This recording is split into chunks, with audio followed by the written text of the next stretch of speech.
मित्रांनो नमस्कार, मी श्रीकांत देशपांडे डिजिटल विज्ञान या आपल्या यूट्यूब चॅनलमध्ये तुम्हा सर्वांचं स्वागत। मित्रांनो, आपली बोर्ड परीक्षा जवळ येत आहे, त्यानुसार आपण आपल्या यूट्यूब चॅनलवरती जास्तीत जास्त सराव परीक्षांचे व्हिडिओज अपलोड करत आहोत। तर मित्रांनो, या अगोदर आपण विज्ञान या विषयांचे एकूण 6 सराव परीक्षांचे व्हिडिओज आपल्या चॅनलवरती अपलोड केलेले आहेत आणि या अगोदरच्या व्हिडिओमध्ये विज्ञान भाग 1 सराव परीक्षा क्रमांक 7 याचा देखील व्हिडिओ अपलोड केलेला आहे आणि सर्वांच्या लिंक्स मी या व्हिडिओच्या डिस्क्रिप्शन बॉक्समध्ये दिलेले आहेत। त्याचबरोबर ह्या सर्व सराव परीक्षांचं PDF याची देखील लिंक मी या व्हिडिओच्या डिस्क्रिप्शनमध्ये दिलेली आहे। तुम्ही त्या लिंकवरती जाऊन ह्या सर्व परीक्षांचं PDF डाउनलोड करू शकता। चला तर मित्रांनो, या व्हिडिओला सुरुवात करूया। तर यामध्ये आपण विज्ञान भाग 2 या विषयाची सराव परीक्षा क्रमांक 7 पूर्ण 40 गुणांची प्रश्नपत्रिका किंवा कृतीपत्रिका त्यांच्या उत्तरांच्या स्पष्टीकरणासह आपण अभ्यासणार आहोत। त्यामध्ये पहिला प्रश्न पहिला अ आपल्याला नेहमी करता रिकाम्या जागा भरा या प्रश्न प्रकारावर आधारित असतो आणि हा एकूण 5 गुणांचा प्रश्न असतो। तर दिलेल्या पर्यायापैकी योग्य उत्तराचा आपल्याला क्रमांक लिहायचा आहे, पर्याय क्रमांक लिहिणं आवश्यक आहे। तर यामधील पहिला उपप्रश्न, DNA धाग्यावरील माहिती RNA धाग्यावर पाठवण्याच्या क्रियेस टिंबटिंब म्हणतात। या ठिकाणी 4 पर्याय दिलेले आहेत, स्थानांतरण, भाषांतरण, प्रतिलेखन आणि शेवटचा पर्याय तो म्हणजे अपरिवर्तन। तर यामधील आपल्याला योग्य पर्याय निवडायचा आहे। तर याचा योग्य पर्याय आहे मित्रांनो प्रतिलेखन। पुढील प्रश्न, पेशीचे प्रद्रव्य पटल तयार करण्यासाठी टिंबटिंब रेणूची आवश्यकता असते। पहिला पर्याय मेदाम्लांच्या, दुसरा पर्याय फॉस्फोलिपिडच्या, तिसरा पर्याय प्रथिनांच्या आणि शेवटचा पर्याय कर्बोदकांच्या। तर याचं योग्य उत्तर असेल मित्रांनो फॉस्फोलिपिडच्या रेणूंची आवश्यकता असते। पुढील उपप्रश्न, टिंबटिंब हा शीतरक्ताचा प्राणी आहे किंवा शीतरक्ती प्राणी आहे। पर्याय पाहूया। पहिला पर्याय वटवाघूळ, दुसरा पर्याय साप, पुढचा पर्याय ससा आणि शेवटचा पर्याय हत्ती। तर यामध्ये लक्षात घ्या, वटवाघूळ, साप आणि हत्ती हे सर्व तिन्ही प्राणी सस्तन या वर्गातील आहेत आणि सस्तन वर्गातील सर्व सदस्य हे उष्ण रक्ती असतात। त्यामुळे एक पर्याय शिल्लक राहतो, तो म्हणजे साप हा सरीसृप या वर्गातील प्राणी आहे, त्यामुळे योग्य उत्तर असेल साप। पुढील उपप्रश्न, तेलाचे तवंग नष्ट करण्यासाठी जे जीवाणू समूह वापरले जातात त्यांना टिंबटिंब बॅक्टेरिया म्हणतात। या ठिकाणी काही पर्याय दिले आहेत। पहिला पर्याय फिनॉल ऑक्सिडायझिंग बॅक्टेरिया, त्यानंतर अपघटनकारी बॅक्टेरिया, तिसरा पर्याय हायड्रोकार्बोनोक्लास्टिक बॅक्टेरिया, शेवटचा पर्याय विघटनकारी बॅक्टेरिया। तर याचं योग्य उत्तर आहे मित्रांनो हायड्रोकार्बोनोक्लास्टिक बॅक्टेरिया। पुढे जाऊया, जनुकीय पारेषित बटाटे खाल्ल्यामुळे टिंबटिंब जीवाणूमुळे होणाऱ्या रोगाविरुद्ध प्रतिकार शक्ती निर्माण होते। पहिला पर्याय प्लेग, त्यानंतर कॉलरा, पुढे कुष्ठरोग आणि शेवटचा पर्याय क्षयरोग। तर याचं योग्य उत्तर असेल मित्रांनो कॉलरा। प्रश्न पहिला ब हा देखील आपल्याला 5 गुणांसाठी विचारला जातो। यामध्ये वेगवेगळ्या प्रकारचे प्रश्न असतात आणि यामध्ये केवळ रिकाम्या जागा भरा हा प्रश्न प्रकार वगळून इतर सर्व प्रश्न आपल्याला येत असतात। तर यामध्ये पहिला उपप्रश्न, सहसंबंध ओळखा, पेरिपॅटिस जोडणारी दुवे आहेत। तर आंत्रपुच्छ हे काय, आपल्याला उत्तर लिहिणं आवश्यक आहे। तर आंत्रपुच्छ हे एक प्रकारचं अवशेषांग आहे। पुढील विधान चूक की बरोबर ते लिहा। तर विधान काय आहे, सुमारे 10,000 वर्षापूर्वी बुद्धिमान मानव शेती करू लागला। तर विधान पूर्णपणे बरोबर आहे। पुढे विसंगत पद ओळखा, कुक्षी, कुक्षिभ्रंत, पराग आणि अंडाशय। तर यामध्ये विसंगत पद आहे पराग, कारण कुक्षिभ्रंत आणि अंडाशय हे सर्व काही फुलामधील स्त्री केसराचे घटक आहेत आणि पराग जो आहे हा केवळ पुंकेसराचा घटक आहे, त्यामुळे वेगळा घटक काय येईल पराग। पुढील उपप्रश्न, फक्त नाव लिहा। तर वीज निर्मितीसाठी जनित्राला फिरवण्यासाठी लागणारे साधन, तर हे साधन काय, टर्बाईन आहे। त्यानंतर प्रश्न क्रमांक 2 अ यामध्ये केवळ शास्त्रीय कारणे लिहा या प्रकारावर आधारित प्रश्न येत असतात। यामध्ये आपल्याला एकूण 3 उपप्रश्न विचारले जातात, त्यापैकी कोणतेही 2 उपप्रश्न आपल्याला लिहायचे आहेत. हा प्रश्न आपल्याला एकूण 4 गुणांसाठी आहे आणि या ठिकाणी सरावासाठी म्हणून आपण सर्व 3ही उपप्रश्न सोडवत आहोत. पहिला उपप्रश्न, तंतुमय पदार्थ एक महत्त्वाचे पोषक तत्व आहे. त्याचं उत्तर लिहूया आपण. तर आहारातील तंतुमय पदार्थ आपण पचवू शकत नाहीत, परंतु त्यामुळे न पचलेले अन्न बाहेर टाकण्याच्या क्रियेमध्ये तंतुमय पदार्थाची खूप मदत होते. तसेच काही तंतुमय पदार्थाची इतर पदार्थांच्या पचन क्रियेमध्ये मदत होत असते. म्हणून पालेभाज्या, फळे, धान्ये यापासून मिळणाऱ्या तंतुमय पदार्थांना महत्त्वाचे पोषक द्रव्य मानले जाते. पुढचा उपप्रश्न, सुंदरबन मधील आणि मानस अभयारण्यातील वाघांच्या समोर जगण्याचे मोठे आव्हान उभे राहिले आहे. मानस हे अभयारण्य अशा ठिकाणी आहे जेथे धरणे आहेत आणि पाण्याचा बेसुमार वापर असतो. त्याचबरोबर पश्चिम बंगालमधील सुंदरबन अभयारण्य जरी वाघांसाठी राखीव असले तरी तेथे देखील धरणे, वृक्षतोड, अतिरिक्त मासेमारी आणि खोदलेले चर यामुळे हे वाघ संकटात सापडतात. त्याचबरोबर दोन्ही ठिकाणी हवामान बदलाचा परिणाम देखील होतच आहे. म्हणून सुंदरबनमधील आणि मानस अभयारण्यातील वाघांसमोर जगण्याचे मोठे आव्हान उभे राहिले आहे. त्यानंतर जाऊया पुढील प्रश्नाकडे. मित्रांनो, पुढील प्रश्नाकडे जाण्याच्या अगोदर तुमच्यासाठी अत्यंत महत्त्वाची सूचना आहे. तर मित्रांनो, इयत्ता 10वी आणि 12वीचा हा बोर्ड परीक्षेचा कालावधी आहे. येत्या काही दिवसामध्ये आपल्या बोर्ड परीक्षा सुरू होत आहेत आणि त्यानुसार तुम्हाला योग्य प्रकारचं मार्गदर्शन मिळणं अत्यंत आवश्यक आहे. आणि बोर्ड परीक्षेच्या कालावधीमध्ये अनअकॅडमीने आणली आहे मेगा ऑफर. तर यामध्ये CBSE, महाराष्ट्र स्टेट बोर्ड, त्याचबरोबर ICSE आणि ISC बोर्ड, तर या सर्व बोर्डांच्या विद्यार्थ्यांसाठी ही मेगा ऑफर आहे. तर या ऑफर अंतर्गत तुम्ही जर 12 महिने किंवा त्यापेक्षा अधिकचं प्लस सबस्क्रिप्शन घेत असाल तर त्या ठिकाणी तुम्हाला 2 महिन्यांचं एक्स्ट्रा सबस्क्रिप्शन अगदी मोफत दिलं जात आहे. तसेच कोणत्याही कालावधीचं जर तुम्ही प्लस सबस्क्रिप्शन घेत असाल तर त्या ठिकाणी तुम्हाला फ्लॅट 10% डिस्काउंट मिळत आहे. त्याचबरोबर महाराष्ट्र स्टेट बोर्डच्या इयत्ता 12वीच्या विद्यार्थ्यांसाठी मिशन HSC बोर्ड एक्झाम्स अंतर्गत डेली टेस्ट सिरीज सुरू केलेली आहे. या टेस्ट दररोज रात्री 9 वाजता असतील आणि यामध्ये मॅथ्स, फिजिक्स, केमिस्ट्री आणि बायोलॉजी या विषयांच्या महत्त्वाच्या टॉपिक्सवरती हे टेस्ट आधारित आहेत आणि टेस्ट पूर्णपणे मोफत आहेत मित्रांनो. त्याचबरोबर महाराष्ट्र स्टेट बोर्डच्या इयत्ता 10वीच्या विद्यार्थ्यांसाठी मिशन SSC बोर्ड एक्झाम्स अंतर्गत डेली टेस्ट सिरीज सुरू केलेली आहे आणि टेस्ट दररोज रात्री 8 वाजता असतील. या टेस्टमध्ये मॅथ्स, सायन्स, इंग्लिश आणि सोशल सायन्स या महत्त्वाच्या विषयातील अतिशय इम्पॉर्टंट टॉपिक्सवरती ह्या टेस्ट घेतल्या जातील आणि सर्व टेस्ट अगदी मोफत आहेत. यासाठी तुम्हाला अनअकॅडमीचं ॲप डाउनलोड करावं लागेल आणि या ॲपची लिंक मी या व्हिडिओच्या डिस्क्रिप्शन बॉक्समध्ये दिलेली आहे. तर या ठिकाणी तुम्हाला हे ॲप डाउनलोड केल्यानंतर एक कोड विचारला जाईल. तर स्क्रीनवर दिसणारा देशपांडे हा कोड तुम्हाला त्या ठिकाणी एंटर करायचा आहे. कोड एंटर केल्यानंतर हे सर्व टेस्ट सिरीज तुम्ही अगदी मोफत देऊ शकता. तर मित्रांनो, आजच अनअकॅडमीचं ॲप डाउनलोड करा.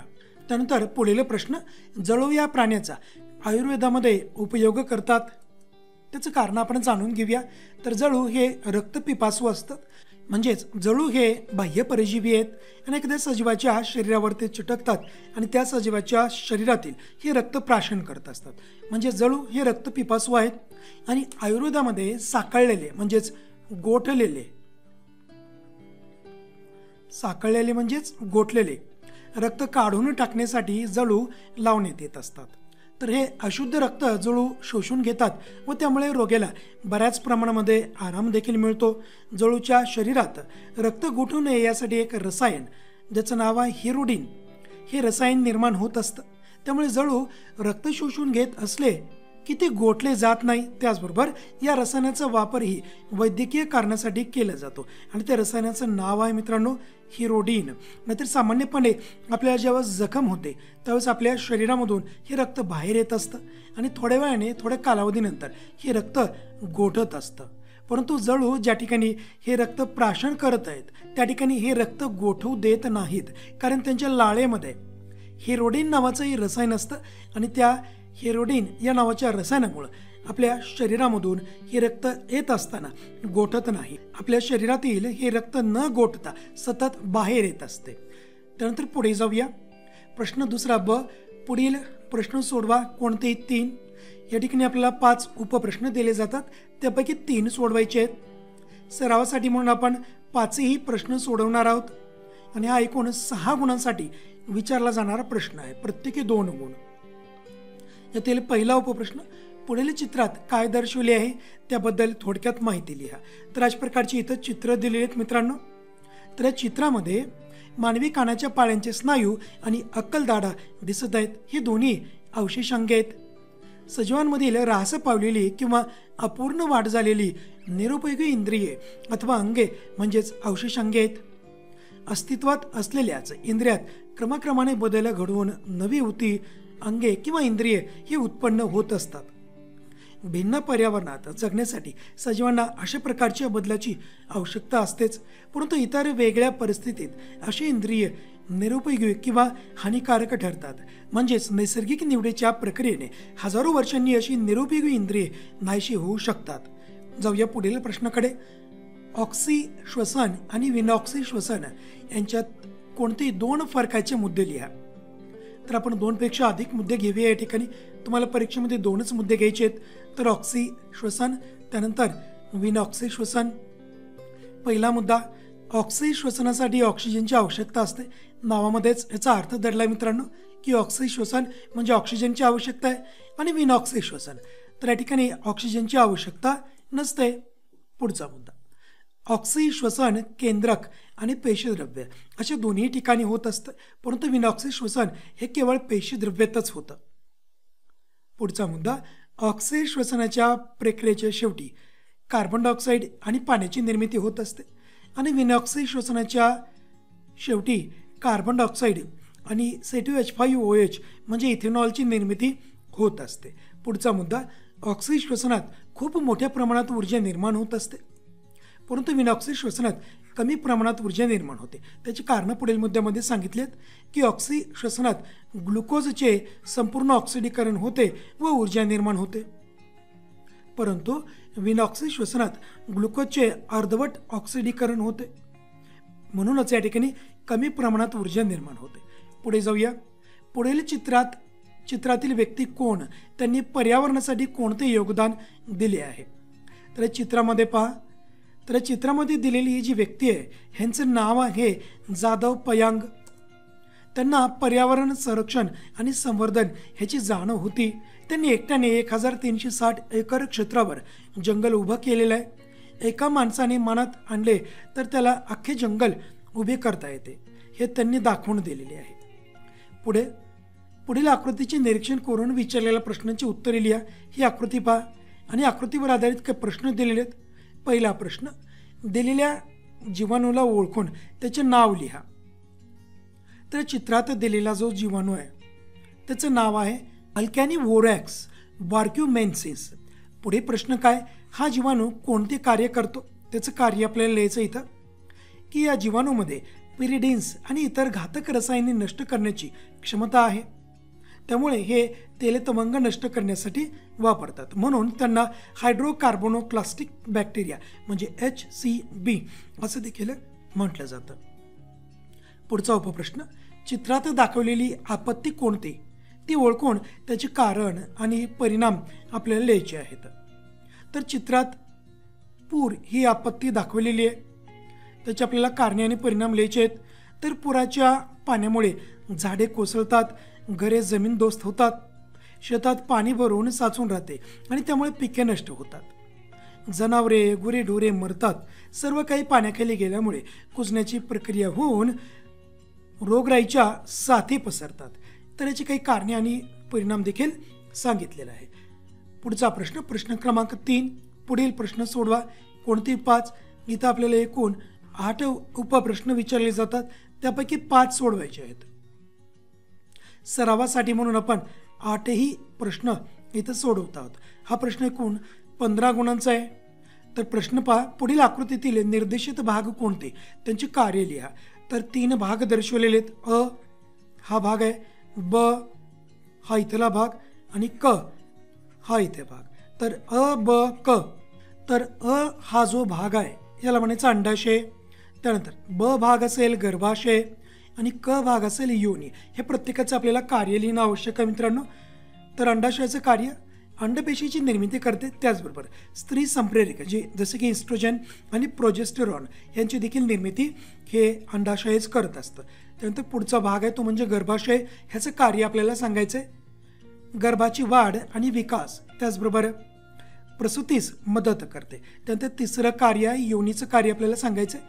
तर समागमाचा मार्ग, प्रसूतीचा मार्ग आणि मासिक स्त्रावाचा हा मार्ग आहे. तर अशा प्रकारे आपण हे तिन्ही भागांना नावे दिलेली आहेत आणि त्यांची कार्य देखील सांगितली आहेत. इथं लक्षात घ्या मित्रांनो, आपल्याला आकृती काढायला सांगितलेली नाही आहे, त्यामुळे आकृती काढण्याची काही आवश्यकता नाही आहे.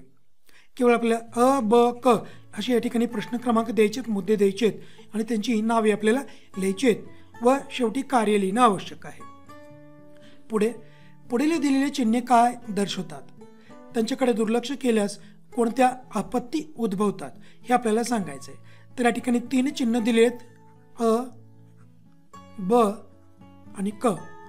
तर पहिलं जे चिन्ह आहे हे आहे स्फोटकाचं. तर काही वस्तू आणि काही पदार्थ हे स्फोटक असतात. अशा वस्तूंना हाताळताना काळजी घ्यावी लागते. तेथे आग लागेल अशी कोणती वस्तू जवळ नेता कामा नयेत. स्फोट झाल्यास अपार नुकसान होऊ शकते, त्यामुळे असे चिन्ह असलेल्या वस्तूपासून आपण सावधगिरी बाळगली पाहिजे. पुढे आहे ब ज्वलनशील. स्फोटक वस्तूप्रमाणेच ज्वलनशील वस्तू देखील पटकन पेट घेऊ शकतात. यांची देखील काळजीपूर्वक हाताळणी करावी आणि या उद्देशाने असे चिन्ह त्या ठिकाणी दिलेले असते. शेवटी आहे क ऑक्सिडीकरणीय. काही रासायनिक पदार्थ हे ऑक्सिडीकरणक्षम असतात.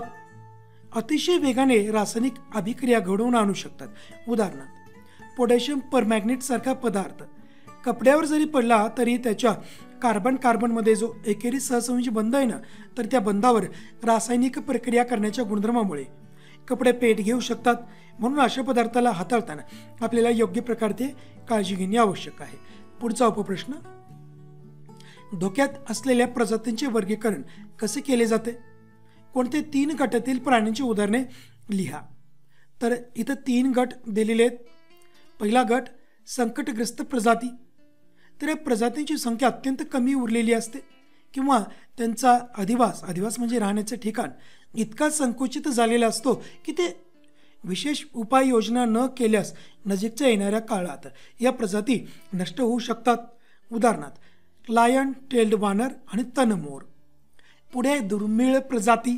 या प्रजातींची संख्या आता बरीच कमी असते आणि या प्रजाती स्थान विशिष्ट असल्याने जलद गतीने नामशेष होऊ शकतात. उदाहरणार्थ रेड पांडा आणि कस्तुरी मृग. पुढे आहे संवेदनशील प्रजाती. या प्रजातींची संख्या अत्यंत कमी झालेली असते आणि सातत्याने घटतच राहते. सातत्याने घटणारी जीवसंख्या हेच या प्रजाती बाबतीत चिंतेचे कारण आहे. उदाहरणे आहेत पट्टेरी वाघ, गिरचे सिंह. त्यानंतर अनिश्चित प्रजाती. या प्रजाती धोक्यात असल्यासारख्या भासतात, मात्र त्यांच्या वर्तनाच्या काही सवयींमुळे उदाहरणार्थ बुजरेपणामुळे अशा प्रजाती बाबतीत कोणती विशिष्ट किंवा ठोस माहिती आपल्याला उपलब्ध नसते. उदाहरणार्थ आहे शेकरूखार. पुढील प्रश्न, पुढील प्राणी ओळखून त्यांचे वर्गीकरण लिहा. तर हा प्राणी दिलेला आहे, हा दुसरा प्राणी आणि हा तिसरा प्राणी. यांची नावं आपल्याला लिहायची आहेत किंवा उदाहरणं देखील द्यायची आहेत आणि यांचं वर्गीकरण आपल्याला करणं आवश्यक आहे. तर याचं वर्गीकरण पहा, हे पाल आहे, ह्याचं वर्गीकरण. तर सृष्टी प्राणीसृष्टी, संघ समपृष्ठ रज्जू, उपसंघ व्हर्टिब्रेटा, वर्ग सरीसृप आणि उदाहरण असेल पाल. फुलपाखराचं वर्गीकरण सृष्टी प्राणीसृष्टी, विभाग असमपृष्ठ रज्जू, उपसंघ संधिपाद, वर्ग कीटक आणि उदाहरण आहे फुलपाखरू. त्यानंतर हा तारामास आहे, तर याचं वर्गीकरण आपण लिहूया. सृष्टी प्राणीसृष्टी, विभाग असमपृष्ठ रज्जू, संघ कंटकचर्मी आणि उदाहरण असेल तारामासा. तर अशा प्रकारे आपण या प्रत्येक प्राण्याचं नाव लिहून त्यांचं वर्गीकरण जर केलं तर आपल्याला इथं पूर्णपणे 1 गुण मिळेल. अशा प्रकारे आपल्याला 3ही गुण नक्कीच मिळतील. जाऊया पुढील प्रश्नाकडे. तर उपयोगाच्या अनुषंगाने पुढील संकल्पना चित्र आपल्याला पूर्ण करायचं आहे. उपयोग विचारले ते म्हणजे झॅनथॅन डिंकांचे. तर पहिला आहे उच्च प्रतीचा कागद, त्यानंतर टूथपेस्ट, तसेच रंग, वस्त्रांचे रंग, निर्धोक पाणी आणि शेवटी आहे खत. तर आपल्याला बोर्ड परीक्षेमध्ये अशा प्रकारची रचना दिली जाते आणि आपल्याला उत्तरपत्रिकेमध्ये ही रचना पूर्णपणे आखायची आहे आणि त्यानंतर झॅनथॅन या डिंकाची आपल्याला उपयोग त्या रचनेमध्ये, त्या आकृतीमध्ये लिहिणं आवश्यक आहे. पुढे जाऊया. शब्दकोडे सोडायला सांगितले आपल्याला. हे अशा प्रकारचे शब्दकोड आपल्याला बोर्ड परीक्षेमध्ये दिले जातं आणि खाली अशा प्रकारचे शब्दसंकेत दिले जातात. पहिला शब्दसंकेत काय? एक मानसिक आजार, त्यात व्यक्ती विचार करू शकत नाही, तर याला म्हणायचं आहे स्वमग्नता. आता इथं पहा क्रमांक 1 दिलंय आणि इथं उभा शब्दामध्ये आपल्याला या पहिल्या घटकाचं उत्तर लिहायचं आहे. पहिल्या घटकाचं उत्तर काय तर स्वमग्नता. स्वमग्नता. पुढे जाऊया. क्रमांक 2 आपल्यावर यांचा खूप जास्त प्रभाव पडतो. तर दुसरा शब्द पहा, हा आडवा आहे, त्यामुळे पहा इथं या ठिकाणी ह्याचं उत्तर येतं समवयस्क. त्यामुळं समवयस्क. तर शब्दसंकेत जाणून घेऊया. तिसरा आडवा शब्द सांगितलाय मद्य आणि अंमली पदार्थ यांचा, इथं यांचा विळखा. तर याला काय म्हणायचं मित्रांनो? तर याला म्हणायचंय व्यसनाधीनता. इथं आपण लिहूया. तर या ठिकाणी व्यसनाधीनता.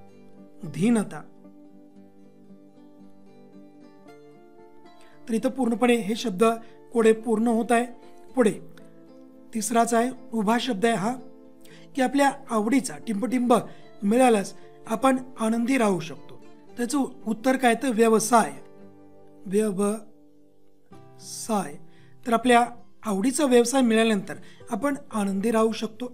चला, चौथा शब्दसंकेत संगणक आणि इंटरनेटद्वारा केलेली फसवणूक. तर चौथा मुद्दा कुठे येतो मित्रांनो? पहा, तर या ठिकाणी हा चौथा मुद्दा आहे. तर याला आपण काय म्हणतो? सायबर गुन्हे.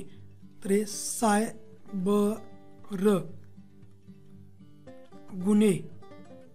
तर या प्रकारे. पुढे शेवट आहे पहा, यांचे नियोजन वेळेत करणे महत्त्वाचे आहे. आडवा शब्द आहे 5व्या क्रमांकाचा. तर ताणतणाव. ह्याचं उत्तर काय येतं? ताण तणाव. तर अशा प्रकारे आपल्याला उत्तर पत्रिकेमध्ये आणि मग पुन्हा लिहिणं आवश्यक आहे. चला पुढे जाऊया. ताणतणाव नियोजनाचे मार्ग कोणते? तर बरेच मार्ग आहेत. कमीत कमी 6 मार्ग आपल्याला लिहिणे आवश्यक आहे. तर हास्यमंडळ, एकत्र जमून मोठमोठ्याने व मनमोकळे हसून आपला ताण हलका करता येतो.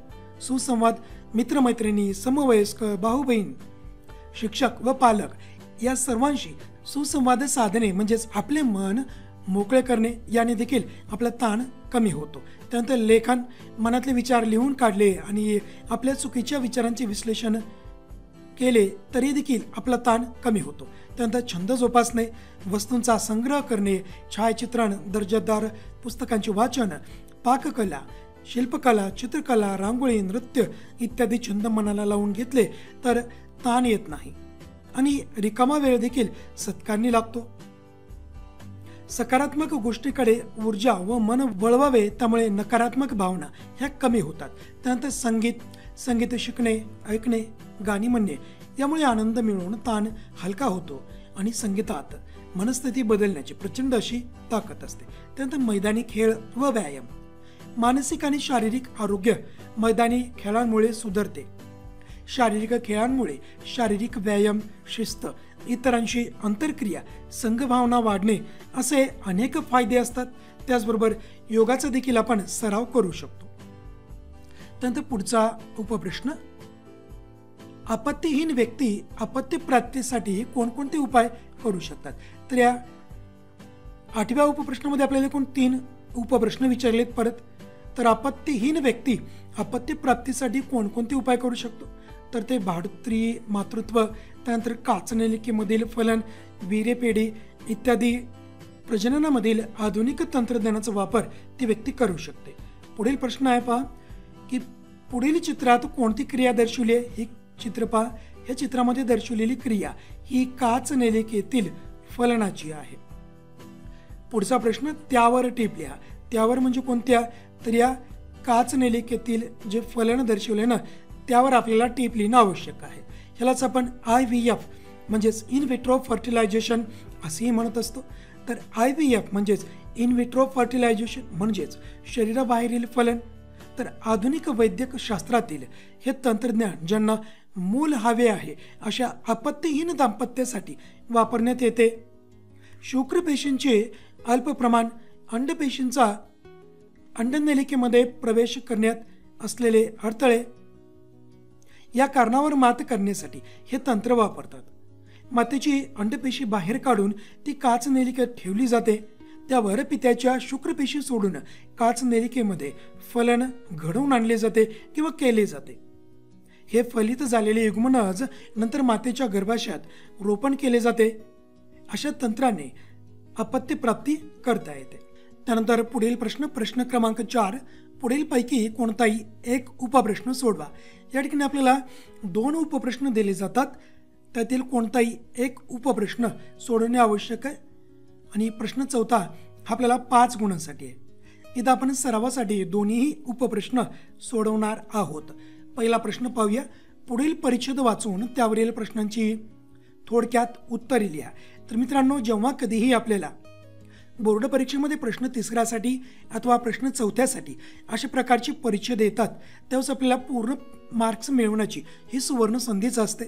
त्यामुळे सर्वात अगोदर या परिच्छेदाखाली दिलेले जे प्रश्न आहेत हे प्रश्न आपण चांगल्या प्रकारे वाचून घ्यायचे आहेत आणि प्रश्नांचं वाचन झाल्यानंतर मग पुन्हा परिच्छेदाचं वाचन करायचं आहे, जेणेकरून आपल्याला त्या प्रश्नाची उत्तरे या परिच्छेदामध्ये कोणत्या ठिकाणी आहेत हे लवकरात लवकर सापडतील. तर या ठिकाणी आपण परिच्छेदाचं वाचन करत आहोत. तर पुनर्नवीकरणीय ऊर्जा अशा स्रोतापासून तयार करण्यात येते जे स्रोत मानवाच्या जीवन प्रवासात कधीच संपत नाहीत. ते पुन्हा पुन्हा निर्माण करता येतात. याची उदाहरणे म्हणजे पवन ऊर्जा, सौर ऊर्जा, भूऔष्णिक ऊर्जा, जैव वस्तुमान ऊर्जा आणि जलविद्युत ऊर्जा. या उलट अपुनर्नवीकरणीय ऊर्जा म्हणजेच जीवाश्म इंधन आहे.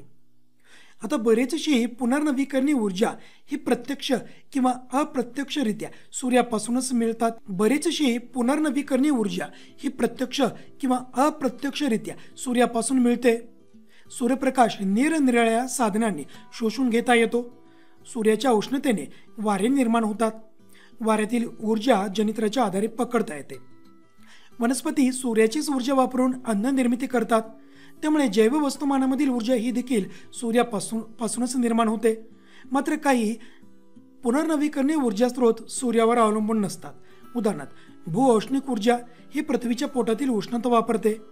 तर लाटापासून मिळणारी ऊर्जा ही चंद्राच्या गुरुत्वाकर्षणामुळे उत्पन्न होते. आणि जलविद्युत ऊर्जा ही वाहत्या पाण्याच्या वेगामुळे तयार होते. तर अशा प्रकारचा परिच्छेद आहे. पुढे काय प्रश्न दिलेत आपण पाहूया. पहिला प्रश्न, पुनर्नवीकरणीय ऊर्जा म्हणजे काय. तर पुनर्नवीकरणीय ऊर्जा ही अशी ऊर्जा आहे जी मानवाच्या जीवन प्रवासात कधी न संपणाऱ्या ऊर्जा स्रोतापासून निर्माण केली जाते. पुढील प्रश्न, पुनर्नवीकरणीय ऊर्जेची काही उदाहरणे द्यायची आहेत आपल्याला. तर पवन ऊर्जा, सौर ऊर्जा, भूऔष्णिक ऊर्जा, जैव वस्तुमान ऊर्जा आणि जलविद्युत ऊर्जा ही काही पुनर्नवीकरणीय ऊर्जेची उदाहरणे आहेत. तिसरा प्रश्न, जीवाश्म इंधनातून मिळणारी ऊर्जा लवकरच का संपणार आहे. जीवाश्म इंधने, या ठिकाणी ध आहे, तर जीवाश्म इंधने ही लवकरच संपुष्टात येतील असा अंदाज व्यक्त केला जातो. कारण आपण गेली 100 वर्षे हा ऊर्जा स्रोत खूप जास्त प्रमाणात वापरला आहे किंवा वापरत आहोत. आणि हा अपुनर्नवीकरणीय ऊर्जेचाच प्रकार आहे किंवा ऊर्जेचा स्रोत आहे.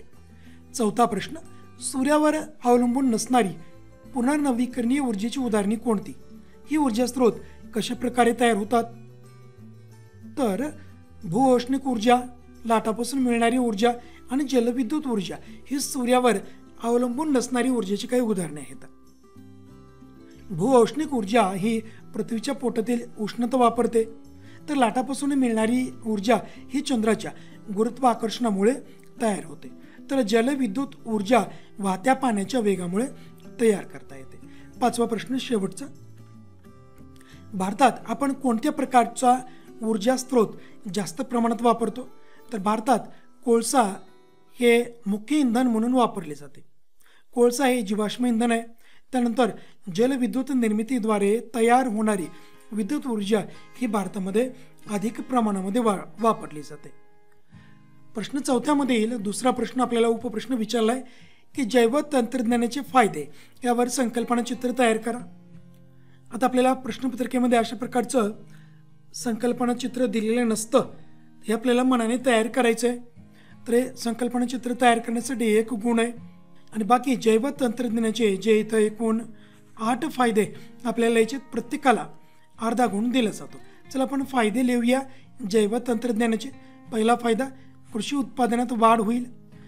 बदलत्या पर्यावरणात तग धरणाऱ्या पिकांची वाणे किंवा नवीन प्रजाती तयार करण्यासाठी हे जैव तंत्रज्ञान वापरलं जातं. त्यानंतर DNA फिंगरप्रिंटिंग, जनुकीय उपचार, पर्यावरणासाठी उपचार म्हणून याचा वापर केला जातो. निरनिराळ्या लसी आणि खाद्य लसी, त्यानंतर पशुसंवर्धनासाठी याचा वापर होईल.